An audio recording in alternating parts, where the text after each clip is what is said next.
Hello drivers, let's talk about the best game mode of Motorfest, Demolition Royale. The concept is simple, it is a battle royale with cars. Nonetheless, there are a few subtleties to the gameplay that can make all the difference on the battlefield, so here are some tips and tricks to help you become the best demolition driver. As with any battle royale, the first important decision you have to make is to choose your drop zone. You will start as an airplane and you will be able to fly around for a maximum of 45 seconds, or if you drop below 100 meters. You can of course switch to a car before that, but be careful not to land in a way that could damage your car like I did the first time. This part is important because the first batch of bonuses will be spawned in the arena, so check to see if you are lucky enough to be near them. If you are, I will suggest going after them, even if another team is after them as well, because they are worth the risk. Let's talk about the bonus. There are 3T tokens scattered around the map that you can collect by driving into them, acting as loot in your gameplay strategy. Depending on their color, the upgrade will be different. They can give you a damage boost, repair your car, give you a shield, or speed up your ultimate unlock. It's easy to spot the available bonus token as they are displayed on the minimap, and they also project beams of light that can be seen from afar.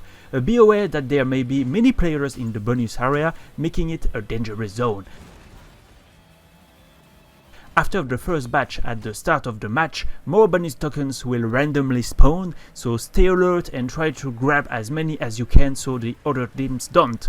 Bonus tokens are shared within your squad, so you can coordinate to get to different bonus zones or get the most of them if you are playing against another team.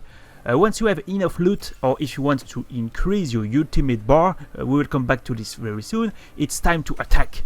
In this case, you will have to hit your enemies in close combat, as they are no long-range weapons. The boost works differently in this mode, giving you small pushes instead of a continuous speed.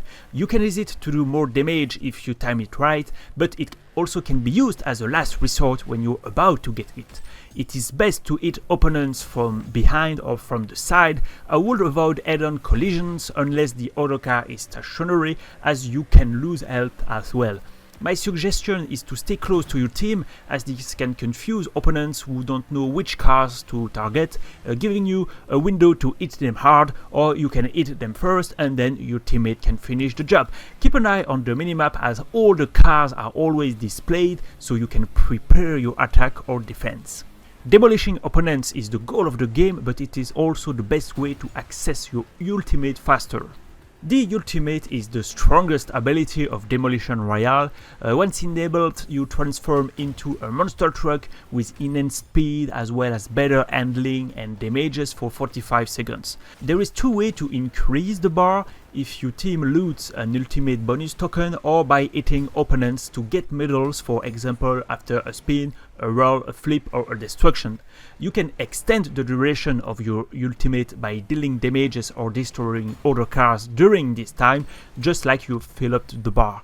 It is very powerful and available to everyone, but I will save it for busy traffic areas such as near a bonus zone, or wait for the final zone, which is much smaller and when other players might start using it. Ultimate will not repair your car, but it will give you maximum shield, so you can use it as a defensive option if the situation requires it.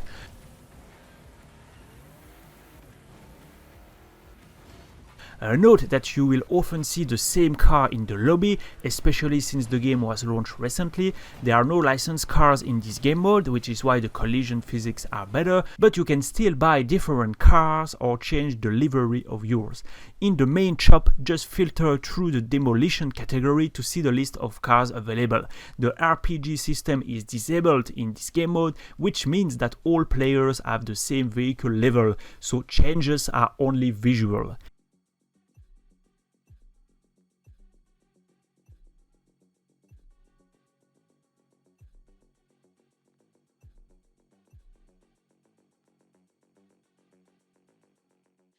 As for the zone, it works just like your typical battle royale. After 5 minutes it will start to shrink. The damage you take when you are outside the zone is minimal, you lose like 1 point every 2 seconds, but you could be far away from the zone, so be careful and try not to stay too far away from the final zone, which is shown on the minimap. Something that does not show up on the minimap but is easy to spot are the big red traps that can double up as launch pads if you time them right.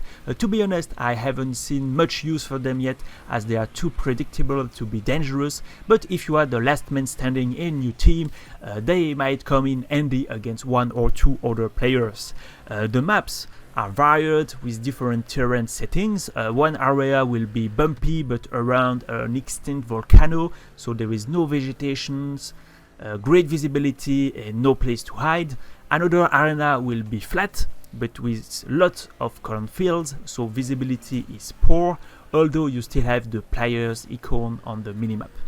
A third will be more balanced, with a more urban environment but also narrow bridges to cross water ponds that could lead to a deadly frontal confrontation. I hope that Demolition Royale will get some focus from Ivory Tower to refine the concept and give more content in the post-release window. Curiously, for example, there is no timer, which could help to know when the zone will shrink or the next bonus tokens drop.